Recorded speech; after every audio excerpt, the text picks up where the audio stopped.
প্রিয় দর্শক, আসলে এমকেএস ফার্ম থেকে, এগ্রো ফার্ম থেকে আপনাদেরকে সকলকে স্বাগত জানাই।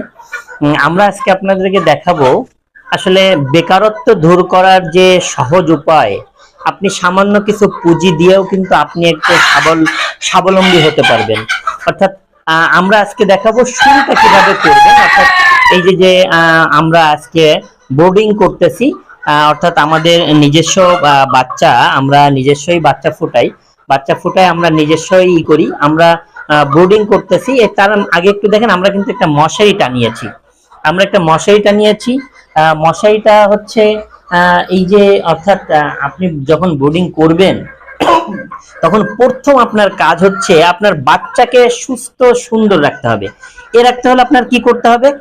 আপনার প্রথমে দেখেন, আমরা যখন ছোট বাচ্চাকে তাকে নিরাপদে রাখার জন্য আমরা কিন্তু তাকে মশারি টানাই দিই। অর্থাৎ সে কিন্তু বলতে পারে না যে আমার মশাই মুরগিতে আমাকে কামড়াইছে না কি করছে। সুতরাং বাচ্চা পালন করতে হলে আপনাকেও কিন্তু ঠিক একেবারে আপনার নিজস্ব বাচ্চার মতো পালন করতে হবে। এর জন্য প্রথম যেটা করতে হবে, আপনি তার চারিপাশে একটা মশারির ব্যবস্থা করবেন। সেটা কিন্তু আমরা করেছি। এবার আমরা একটু ঢোকার চেষ্টা করি। দেখেন আমরা কিভাবে বোর্ডিংটা করেছি। প্রথমত আমরা যেটা করেছি সেটা হচ্ছে, দেখেন আমরা যে একটা তুষ ব্যবহার করেছি। এই তুষটা যদি আমি একটু দেখাই আপনাদেরকে, যে দেখেন এই তুষটা কতটা বড়, একটু ভালো করে দেখেন কতটা বড়। আপনারা সাধারণত বাজারে কিছু তুষ পাওয়া যায়, যে তুষগুলো কিন্তু খুব চিকন। হ্যাঁ, এই চিকন তুষগুলো দিলে কিন্তু বেশি সময় সামান্য একটু ইসে কিন্তু ও নষ্ট হয়ে যায়। আচ্ছা, দ্বিতীয় অপশনটা হচ্ছে আমরা যেটা করেছি, প্রথমে একটু দেখাই আপনাদেরকে, যে এই তলে কিন্তু আমরা মুরগিকে দেখেন এই যে প্রায় একটা লেয়ার অনুযায়ী দেখেন কতটা লেয়ার দিছি। দেখেন, অর্থাৎ প্রায় এক আঙ্গুল, এক কর পর্যন্ত, এক করের মতো আমরা কিন্তু এখানে তুষ দিয়েছি। এরপরে আমরা এখানে ইটা দিয়েছি, অর্থাৎ অর্থাৎ পেপার দিয়েছি। পেপারটা আপনি একদিন পর পরে কিন্তু পেপারটা আপনি পরিবর্তন করবেন। এবং এখানে আমরা আরো যে জিনিসটা রেখেছি একটু দেখানোর চেষ্টা করি।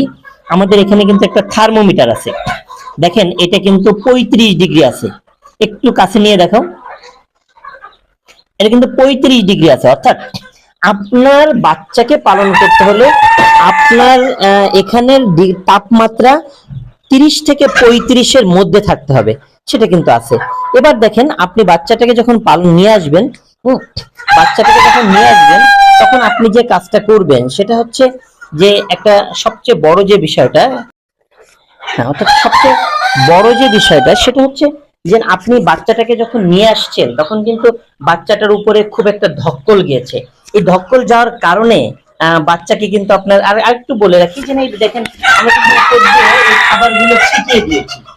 অর্থাৎ একদিনের বাচ্চা যেহেতু, একে আপনার ছিটাই দিতে হবে। এবং ওই দেখেন ছিটাই দিয়েছি। এবং বাচ্চা কিন্তু যে ময়লাগুলো এর সাথে কিন্তু টেনে নিয়েছে, দেখেন। এটা একটা ব্যাপার। এবং আমরা খাবারের পানিটা দিছি একটা পাত্রের উপর রেখে, তারপরে পানিটা দিয়েছি যাতে এই জায়গাটা ভিজে না যায়। এটা যখনই আপনার ভিজে যাবে তখন কিন্তু মুরগির ক্ষতি হবে। কি ক্ষতি হবে সেটা আমি একটু পরে বলতেছি আপনাকে। এবার আপনার বাচ্চাটা যখন বাইরের থেকে আসছে তখন ওর কিন্তু একটা ধক্কল গিয়েছে। এই ধক্কলটা, এই দুর্বলতা কাটার জন্য আপনি যেটা করবেন, লাইসোভেটটা দিবেন, খাওয়াবেন। লাইসোভেট মুরগির দুর্বলতা কাটায়।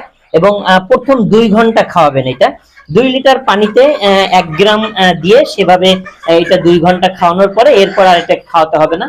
এরপর আপনি ওর দুর্বলতাটা যখন কেটে যাবে তখন কিন্তু আপনাকে, আমি যদিও ঔষধের উপরে আমরা একটা প্রতিবেদন করব, কিন্তু তার আগে আমরা অন্য এইটা শেষ করছি। অর্থাৎ সেটা হচ্ছে যে এরপর আপনি রেনাকুইন বা বাচ্চার নাড়ি শুকানোর জন্য রেনাকুইন এটা খাওয়াতে হবে। রেনাকুইনের সাথে রেনামক্স, অর্থাৎ ঠান্ডা, যেহেতু বাইরে থেকে আসছে ও ঠান্ডা লাগতে পারে, রেনামক্সটা আপনাকে খাওয়াতে হবে। এই দুটো ঔষধ একসাথে পানির সাথে মিশিয়ে 1 মিলি 4 লিটার পানির সাথে মিশিয়ে এটা টানা 3 দিন আপনি খাওয়াবেন।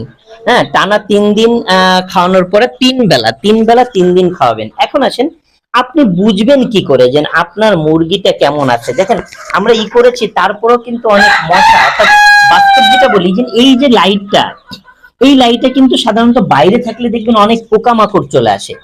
এই পোকামাকড় থেকে বাঁচার জন্যই কিন্তু এই যে আমরা মশারির ব্যবস্থা করেছি, পোকামাকড় থেকে যাতে কোনো প্রকার পোকামাকড় না ঢুকে। যার কারণে এই যদি পোকামাকড় কামড় দেয় তখন কিন্তু ও কিন্তু সুস্থ থাকবে না, ও কিন্তু নিজেই নড়তে পারে না, সে ও পোকামাকড়কে কিভাবে সামাল দেবে? এটা একটা ব্যাপার। দ্বিতীয় অপশন হচ্ছে যে আপনি কিভাবে বুঝবেন যে এই আপনার এই যে বাচ্চাগুলো এটা সুস্থ আছে। দেখেন আমার আলোটা এইখানে, বাচ্চারা ওইখানে, তার মানে বুঝতে হবে যে আমার আলোটার এক জায়গায়, বাচ্চাটা ওই দিকে চলে গেছে। তার মানে আপনি যেটা, যদি আমরা একটু নাড়াচাড়া দিচ্ছি, আপনার বাচ্চাটা যদি এক কোনায় চলে যায় তাহলে বুঝতে হবে যে আপনার বাচ্চার এই যে যে আলোটা, এই আলোটা এই যে যে এইটা করেছেন, এইটা হচ্ছে আলো বেশি হয়ে গেছে। দেখেন আমার বাচ্চা কিন্তু সব জায়গায় ছড়ায় রয়েছে, এটা একটা ব্যাপার। আর যদি দেখেন এক কোনায় চলে গেছে তাহলে মনে করতে হবে যে ও আলোটা বেশি হয়ে যাচ্ছে। আর যদি একটু মানে এর নিচে চলে আসে তাহলে মনে করতে হবে আলোটা কম হয়ে গেছে, অর্থাৎ সেজন্য আপনার লাইট আরো একটা বেশি দিতে হবে। আমরা যেটা করেছি চারিপাশে যে একটা দিতে হয়, অর্থাৎ যে কি বলে ওটাকে, একটা বোর্ড দিতে হয়, আমরা কিন্তু বোর্ডটা দেই না, আমরা একটু দেখাই। আমরা কিন্তু একটা স্থায়ী একটা ব্যবস্থা করেছি, যেহেতু আমরা জানেন আমরা কিন্তু বাচ্চা উৎপাদন করি, সেটা আমাদের নিজস্ব উৎপাদনের রয়েছে, আমরা বাচ্চা বিক্রি করি, কিন্তু তারপরে আমরা কিন্তু এখানে নিজস্ব কিছু প্রযুক্তি ব্যবহার করে আমরা কিন্তু আগের থেকে এখানে খুব খুব খুব খুব দিয়ে রেখেছি যাতে আলো বাতাসও যায়। এবার আসেন আপনি বাচ্চাটাকে ও যে ভালো আছে কিনা, সুস্থ আছে, সেটা বুঝবেন কিভাবে? আমি যদি বাচ্চাটাকে দেখাই, দেখেন আমার বাচ্চাটার তলে কিন্তু একেবারে কোনো প্রকার, আমি আলোতে দেখাই, আমার তলে কিন্তু কোনো প্রকার ভিজা নাই। দেখেন ও কিন্তু সুস্থ আছে। এই তলে যদি ভিজা থাকে তাহলে কিন্তু দেখেন তলে যদি আমি ধরতে পারছি না, দেখেন একদিনের বাচ্চা, তারপর ওরা কিন্তু খুব চঞ্চল হয়ে রয়েছে। এই দেখেন তলে কিন্তু কোনোটারই ভিজা নাই, অর্থাৎ এই তলে যদি ভিজা থাকে তাহলে আপনি বুঝবেন যে বাচ্চাটা কিন্তু দুর্বল হয়ে পড়ছে। এখন এই জিনিসটা বুঝবেন। আরেকটা জিনিস হচ্ছে যে আপনি বাচ্চা কেনার সময় একটা জিনিস খেয়াল করবেন যে আপনি যে আপনাকে বাচ্চাটা দিবে সে আসলে আপনাকে কিভাবে দিচ্ছে। দেখেন আমাদের এই মুরগি যে এগুলো বাচ্চাগুলো আছে, এই বাচ্চাগুলোর মধ্যে যেগুলো কালো দেখতেছেন, এই কালো বাচ্চাগুলো কিন্তু মুরগি হবে।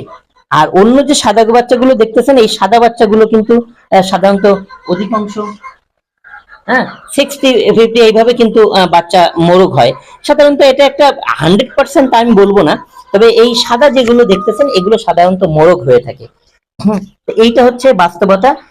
আপনারা এরপরে বাকিটা পরবর্তীতে কি ঔষধ খাওয়াবেন, কিভাবে করবেন, সেটা আমরা পরবর্তীতে আপনাকে দেখাই দেবো। তবে সর্বোপরি একটা মশারির ব্যবস্থা কিন্তু আপনি করবেন, মানে মশা যদি থাকেও কামড়ালে কিন্তু বিপজ্জনক।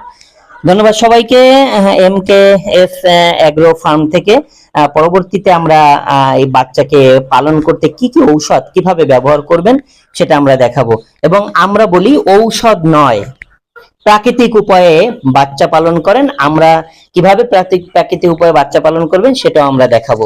এবং সর্বোপরি বলে রাখি আমাদের যে খাবার, আমরা খাবার কিন্তু নিজেরা উৎপাদন করি, এবং আমাদের 1 কেজি খাবারের মূল্য পড়ে হচ্ছে সর্বোচ্চ গেলে 30 থেকে 40 টাকা পড়ে। সুতরাং আপনি যদি খাবারের মূল্যটা কমাতে পারেন তাহলেই মনে করবেন যে আপনি বাচ্চা মুরগি পালন করে লাভবান হতে পারবেন। ধন্যবাদ সবাইকে। MKS ফার্ম থেকে আপনাদের সবাইকে ধন্যবাদ।